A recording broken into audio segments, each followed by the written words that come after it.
We are the Gujarat Technological University. Since its inception over a decade ago, GTU has been empowering young and curating minds to realize their true potential. Over 4 lakh inspired students are enrolled with one of the premier academic universities in India. With more than 450 affiliated colleges in its fold operating across 5 zones of the state, GTU, the International Innovative University, your place to move forward.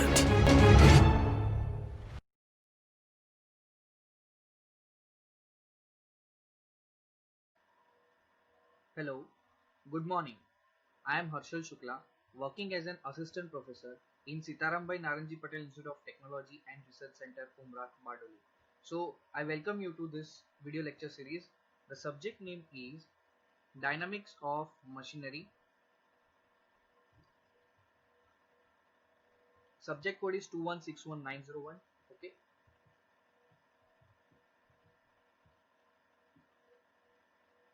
So there are various chapters in this dynamics of machinery subject where I have taken this chapter number 2, dynamics of reciprocating engine. There are various parts in this. Okay, I will show the later part also. What are the contents of this chapter? So this is the contents of presentation. Okay, I am going to deliver about introduction, need of balancing, primary and secondary unbalanced forces, partial balancing of primary unbalanced forces. Just now looking at this, I am just going to show the GTU syllabus also. So this is your GTU syllabus where this chapter number 2, dynamics of reciprocating engine, is divided in 2 parts. That is single cylinder engine, second is multi-cylinder engine. So the contents right now you are able to see. This is introduction, need of balancing, primary and secondary unbalanced forces, and partial balancing of unbalanced forces. These 4 theories comes under single cylinder engine. Okay, the later part, the next video series will be of multi-cylinder engine. Okay, multi-cylinder engine, or you can say locomotives. Okay, so I am just giving you definition of locomotive also. Where there are more number of cylinder, you can say it as locomotives. Okay, with this I showed you these 4 contents. At the end I am also going to give you some quiz, or you can say the surprise element of this video. Okay, so this slide is prerequisite means before going to the chapter, I just want to give some brief introduction prior to the requirement of chapter, that is the definition of balancing. Okay, so I am just reading this: the process of designing or modifying a machine either partially or completely so that the unbalanced forces tends to minimum. Here you have to reduce or minimize what? Unbalanced forces, right? By what means? By designing or modifying. Okay, and one more thing, there is partially or completely. That means balancing is not necessary to balance it completely. You can either balance it partially. Where after this video lecture I am also going to tell you that in rotating parts you have to balance it completely, in reciprocating part you have to balance it partially. So that I will prove by mathematically that why or what is the need of balancing a reciprocating machine only partially. So again I am coming back to this balancing part. Okay, so there are 2 types of balancing in a rotating machine. Okay, the one is static balancing. And what is static balancing? Let's say this is your axis, one revolving mass of m1.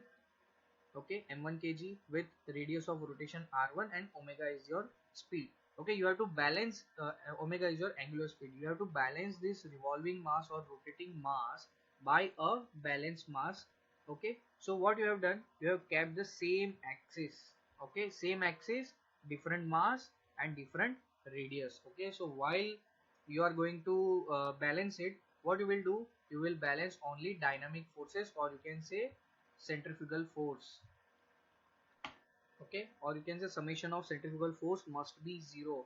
Why I am writing this? Because I have a surprise element at the end of video lecture. Okay, so just listen it carefully. Okay, the second type of balancing is dynamic balancing, where you have one shaft, one revolving mass. You have to balance this revolving mass by two masses in different plane. Okay, so where your length will come into play, whereas in static balancing there is no length, in dynamic balancing there is a length. So in this particular thing you have to balance two things. You have to balance moment also, or you can say the couple, as well as you have to balance force. So one condition is same, summation of centrifugal force is equals to 0 and summation of moment is equals to 0. Okay, that is your dynamic balancing. This is a simple prerequisite for this reciprocating part.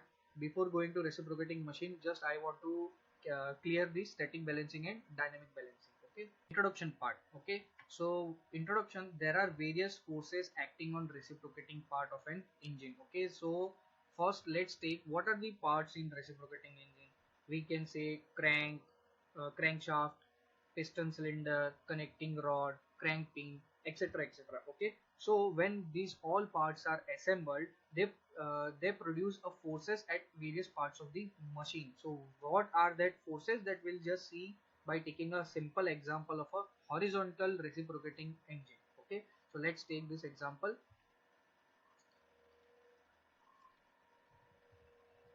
This is your horizontal reciprocating engine, where OC, you can see this OC is your crankshaft, CP, this is your OC, and this is your CP. CP is your connecting rod, this is your piston cylinder assembly. Okay, so let's take a direction of crankshaft. Let's say crankshaft moves clockwise direction, so the piston will move to the right hand side, or you can say the forward direction. So this is your line of stroke. This red line what I have marked right now is your line of stroke. Okay, so now take what are the various forces. Let's say this section, this piston cylinder section, P is your point. Okay, so there are forces Fr, there are forces Fi, there is forces Fn. Okay, now come to the point O. You can see this FB force on the crankshaft. We'll discuss what are the forces in the next slide. Before that, let's take this point. The resultant of all the forces acting on the body of engine due to inertia force only is known as unbalanced force or shaking force. So in reciprocating engine, you have an unbalanced force or shaking force due to which you need to balance it. Okay, so this all forces are going to be resolved in the next segment. So we'll just take this. Okay, so let's take this slide, need of balancing in reciprocating engine. Okay, so again I am taking the same horizontal reciprocating engine, where this I showed you is your line of stroke. Okay, I showed you these three forces Fr, Fi and Fn, and this force Fb at the crankshaft. So let's define what are these forces. Okay, so at this section, or you can say at point P. Okay, the first force is Fr. What is it? Force required to accelerate the reciprocating part. I just told you, while crankshaft is rotating in clockwise direction, your piston will move in the forward direction. So that force driven force, or you can say force required to accelerate the reciprocating part. Okay, at the same point, okay, you have an opposite force equal in magnitude of Fr, that is your inertia force. That is the definition of inertia. Okay, and N, Fn is the force on the side of cylinder wall, or normal force acting on the cross head guides. You can say this simple as normal force. So you have three forces Fr, Fi and Fn at point P. Now come to point O. What is your point O? This here. Okay, so force is Fb on the bearing. Okay, force acting on the crankshaft bearing or the main bearing. So you have an inclination of angle theta with this. So let's resolve it. So the vertical will become FBV, that is your vertical, and the horizontal you have FBH. Okay, so this is your horizontal component of FB force, this is your vertical component of FB force. Okay, so again same figure. we are going to resolve this part. Okay, so I have magnified it. So at point P, what will happen at point P? Fr and Fi are equal in magnitude but opposite in direction. You can see in figure, and I also told you in the earlier slide. So what will happen? Fr and Fi will nullify each other. So at point P, your both force Fi and Fr get cancelled out. So now what force are left? Fn, Fbv and Fbh. This force is already resolved. So now you have three force: Fn, Fbh and Fbv. Okay, so there are three forces left: Fn, Fbv and Fbh, while Fi and Fr are already neglected. So you can see this Fn, the force is working in the upward direction. Fbv, the force is working in the downward direction, and the distance between both the forces is x. So what we are going to do right now is we are going to take moment. And what is moment? Moment is force into perpendicular distance. This we all know, this is a simple basic formula of moment: force into perpendicular distance. So we are going to take moment at point O and point P. First we'll take moment at point P. Okay, so at point P, what will happen? Fbv, which is in the downward direction, and the distance between both forces is x. Okay, so the moment will be Fbv into x. Correct. Now we are going to take moment at point O. So at point O, what will happen? Force Fn and distance is x. So Fn into x. So we have two moment here, MO and MP. Correct. So both the moment is both we are going to equate both the moment, and what we will find? Fbv into x is equals to Fn into x. So we can cancel out xx. What we left? Fbv into Fn. That is, they both nullify each other. So this force also get nullified, Fn and Fbv. Now what we have seen is Fi, Fr got neglected because these both forces are equal and opposite, equal in magnitude and opposite in direction. Fn and Fbv, these forces are cancelled out while equating the moment. Okay, so these both forces also are cancelled out. So now only one force is left, that is Fbh, or you can say this is your unbalanced force.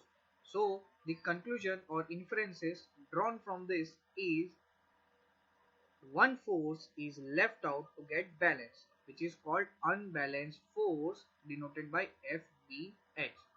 Unbalanced force. Okay, so let me remind you the definition of balancing. In the first slide, what we have seen is the process of designing or modifying a machine either partially or completely to overcome the unbalanced force. So the main thing is to overcome the unbalanced force. So in reciprocating part, we have one unbalanced force due to which there is a need of balancing in reciprocating part.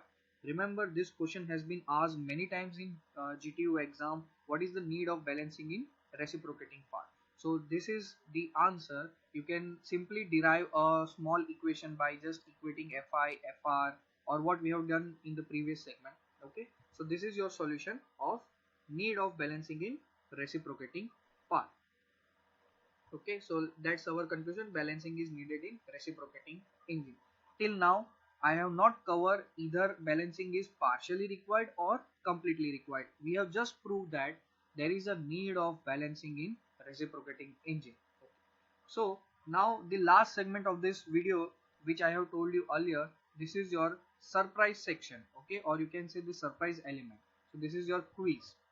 The first quiz: the balancing of rotating and reciprocating parts of an engine is necessary when it runs at, here are your options: slow speed, medium speed, high speed. Okay, so let me clear you.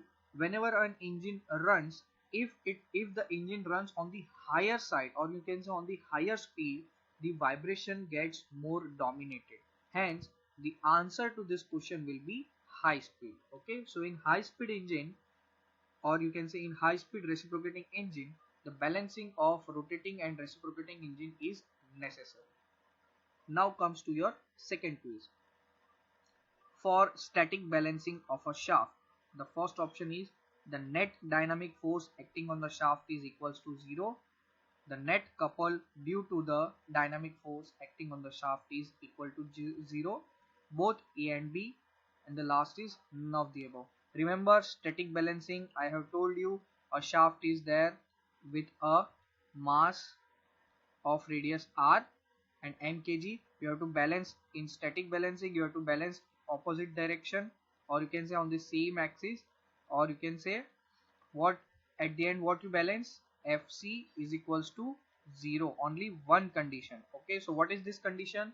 The net dynamic force acting on the shaft is equal to 0. So this option is correct. So now going for the question number 3 for the quiz. The question is, for dynamic balancing of a shaft, option A, the net dynamic force acting on the shaft is equal to 0. The net coupled due to the dynamic force acting on the shaft is equal to 0. Option C, both A and B, and option D, none of the above. Since we have seen in dynamic balancing in our first segment, we have a mass.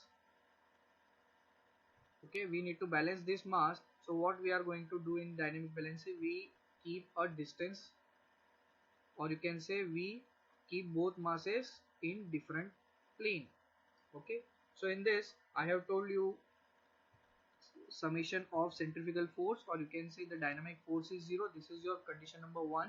The second condition is couple force, or you can say the moment is equals to 0. So you need to satisfy both the equation.